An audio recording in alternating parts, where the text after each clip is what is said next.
Hello दोस्तों, स्वागत है आप सभी का हमारे चैनल क्लासिकल टू क्वांटम पे।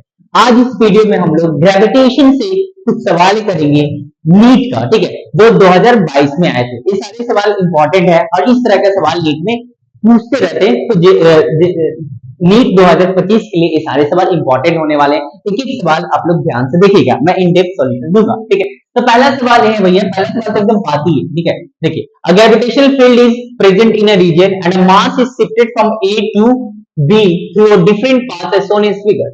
As shown in figure, W1, W2 and W3 represent the work done by the gravitational force along the respective path. ठीक है भैया, देखिए, ए पॉइंट ए है भैया और ए पॉइंट बी है। ठीक है, अच्छा, ये वाला रास्ता एक ऐसे रास्ता लेकर गया। ठीक है, एक ये आपका एक ऐसे करके ऐसे है। ठीक है, एक आपका ऐसे है। ठीक है, तो ये पहला रास्ता हुआ, ये आपका दूसरा रास्ता, ये आपका क्या है, तीसरा रास्ता। मतलब ए से बी गया है, कोई एक मास को लेकर गया ए से बी। ठीक है, तीन रास्ते भेजे, तीन डिफरेंट रास्ता से लेकर गए। पहला रास्ता में काम किए W1, दूसरा में W2 और तीसरा में W3। और कौन सा फोर्स है भैया, फोर्स जो है वो ग्रेविटेशनल फोर्स है, बस ग्रेविटेशनल फील्ड के अंदर ये सब काम हुआ। ठीक है, तो एक चीज याद रखिएगा, ग्रेविटेशनल फोर्स जो होता है G8, ग्रेविटेशनल फोर्स जो होता है भैया वो कंजर्वेटिव फोर्स होते हैं। ठीक है, जैसे कि ग्रेविटेशनल फोर्स हो गया, इलेक्ट्रिक फोर्स हो गया, स्प्रिंग फोर्स हो गया, सब सारे कंजर्वेटिव फोर्स होते हैं।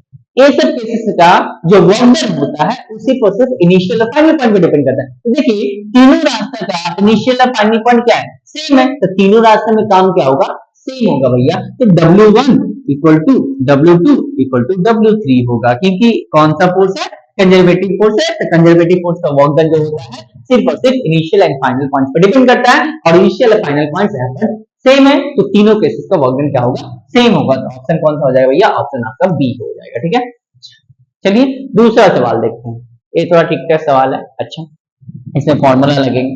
क्या है, in a gravitational field the gravitational potential दिया हुआ V equal to minus K by x दिया हुआ है। ठीक है, बोला ग्रेविटेशनल फील्ड इंटेंसिटी E का वैल्यू पूछा है, कहां पे, 2,0,3 पे पूछा। इस पोजीशन में बोला है कि ग्रेविटेशनल फील्ड इंटेंसिटी कितना है। ठीक है, तो जब भी V दिया रहेगा, आपका V दिया रहेगा function of x y and z दिया रहेगा। ठीक है, तो हमेशा electric field gravitational field intensity ऐसे निकालिए, E equal to minus del V by del x i cap minus del V by del y j cap minus del V by del k cap, sorry del z k cap. माने partial differentiation करना, माने जब x के respect में differentiate कर रहे हैं तो बाद बाकी जो रहेगा वो कांस्टेंट रहेगा, और y के रिस्पेक्ट में करें तो बाद बाकी चीज कांस्टेंट रहेगा, और z के रिस्पेक्ट में करें तो बाद बाकी चीज क्या रहेगा, कांस्टेंट रहेगा। तो यहाँ पर सिर्फ और सिर्फ x दिया हुआ है, तो मुझको ये वाला दो को हटा देता हूँ, सिर्फ minus del v by del x। ठीक है, अच्छा देखिए, तो E इक्वल टू क्या करना होगा मुझे, minus del v by del x करना होगा। अच्छा, v दिया हो कितना, माइनस के बाई एक्स, माइनस के बाई एक्स का differentiate del v by del x। इसको ऐसे लिख सकते हैं, इसको माइनस के एक्स का पावर माइनस 1, तो वो तो के कांस्टेंट है, एक ऑलरेडी यहाँ पर माइनस रहता है भैया।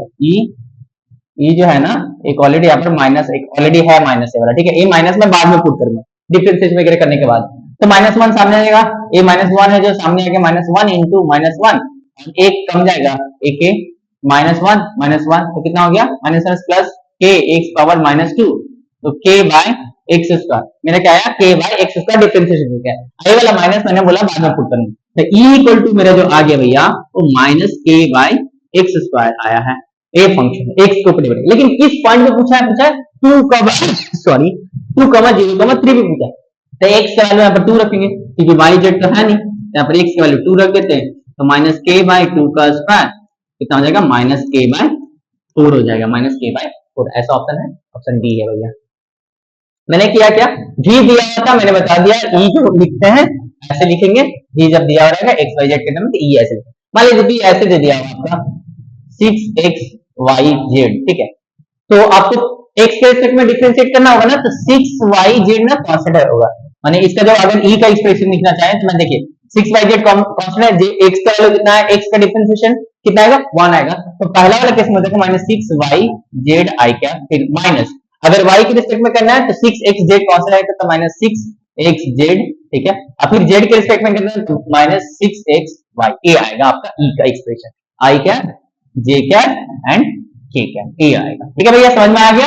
आगे बढ़ो, चलिए ए वाला सवाल, ये भी सवाल ठीक था। बोला भैया a body of mass 60 gram experiences the gravitation force of 3 Newton. एक बॉडी है जिसका मास 60 ग्राम है, जो 3 न्यूटन ग्रेविटेशनल फोर्स एक्सपीरियंस कर रहा है। 3 न्यूटन, अच्छा।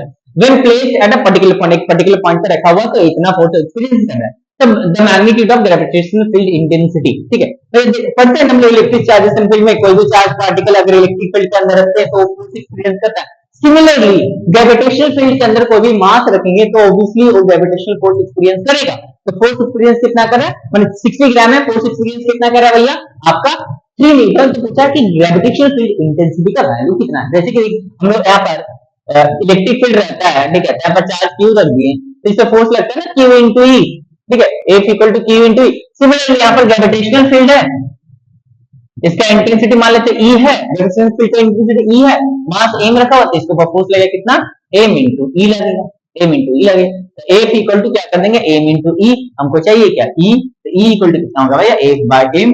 फोर्स कितना भैया 3, मास कितना 60 ग्राम, उसको केजी में ले जाना पड़ेगा। तो 60 into 10 to the power minus 3, minus 3 10 to 3 20, ठीक है, 10 टू द पावर माइनस 3 ऊपर कर लेते हैं तो 3 आ जाएगा बाय 20, तो ऊपर में हो गया 1000 बाय 20, उसकी क्या 50, 50 यूनिट क्या होगा, फोर्स बाय केजी, न्यूटन पर केजी। समझ में आया भैया, न्यूटन पर केजी, 50 न्यूटन पर केजी, ऑप्शन बी है, ठीक है, सही है, ठीक है। उसके बाद एक देखते हैं डायमेंशन वाला है, चलिए इसको भी देख लेते हैं, ठीक है भैया, समझ में आया। अच्छा, डायमेंशन पूछा पहले ग्रेविटेशनल कांस्टेंट का, फिर ग्रेविटेशनल पोटेंशियल एनर्जी का, gravitational potential and gravitational field intensity. चलिए निकालते हैं भैया, देख लेते हैं। एक ग्रेविटेशनल कांस्टेंट जी का पहले निकालते हैं। तो एफ इक्वल टू क्या होता है भैया, जी m1 m2 by r square, हमको चाहिए जी का, G equal to F R square by m1 into m2।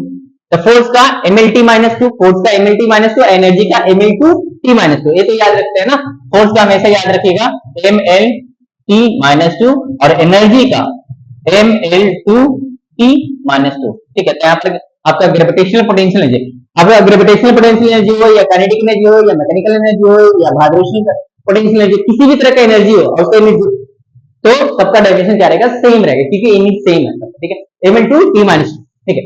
तो आपका ग्रेविटेशनल पोटेंशियल एनर्जी बी का तो मिल गया कितना आपका, बी का ml2 t माइनस 2, बी का आपका मिल गया 4, बी का 4 किसमें है भैया, बी का 4 आपका डी में है और सी में है, तो बाद बाकी ए और डी को हटा देंगे, बी और सी में से देख लें। अगर आपको निकालना है तो ऐसे निकाल सकते हैं, E equal to G m1 m2 by r कर देंगे तो निकल जाएगा। मैं फिर भी बता दे रहा हूँ, निकाल रहा हूँ उसको, ठीक है। जी का निकाल लेते हैं, फोर्स mlt माइनस 2, डिस्टेंस है तो L2 हो जाएगा, अब मास है तो m इंटू एम माने m2, m 1 माइनस 2, L 2 और 3 हो जाएगा, t माइनस 2, ठीक है। तो m minus 1 L3 t minus 2, ऐसे कुछ आया है, m minus 1 L3 t minus 2, वही तो a का 2 b और c में भी है, लेकिन a और d तो हम लोग हटा चुके हैं। अच्छा, तो g का मिल गया कितना, m minus 1 L3 t minus 2। अच्छा, अब कहते ग्रेविटेशनल पोटेंशियल एनर्जी का, यहाँ से निकाले देख लीजिए, g का वैल्यू पता है ना भैया ना, m माइनस 1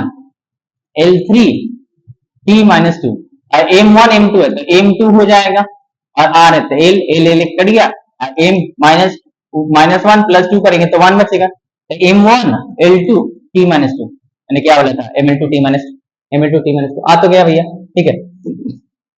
चलिए फिर आपका gravitational potential v equal to m g m1 g m by r होता है, v का फॉर्मूला क्या होता है, g m बाय आर होता है, ग्रेविटेशनल पोटेंशियल का g m by r. g का वैल्यू अभी निकाले थे m minus 1 L3 t minus 2, mass है तो m और डिस्टेंस है तो l, ये वाला खत्म हो गया, l कट गया तो L2 t minus 2, L2 t minus 2, L2 t minus 2 है, L2 t minus 2।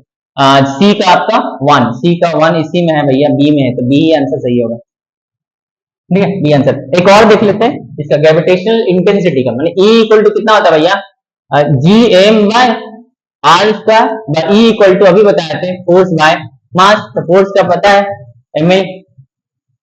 mlt minus 2 bye नीचे में m कैंसिल हो गया, lt minus 2, lt minus LT minus two 3, देखिए डी का 3 सही है, ठीक है। तो ये डायमेंशन था, बहुत ही छोटा सा सवाल था, बट आना चाहिए था तभी कर पाते, ये सब चीज पता होना चाहिए था, ठीक है। तो 40 सवाल था, मैंने 4 सवाल करवा दिया, ठीक है। तो आप लोग ऐसे ही पढ़ाई करते रहिए, हम लोग अगले वीडियो में मिलेंगे बहुत ही प्यारे सवाल के साथ। धन्यवाद।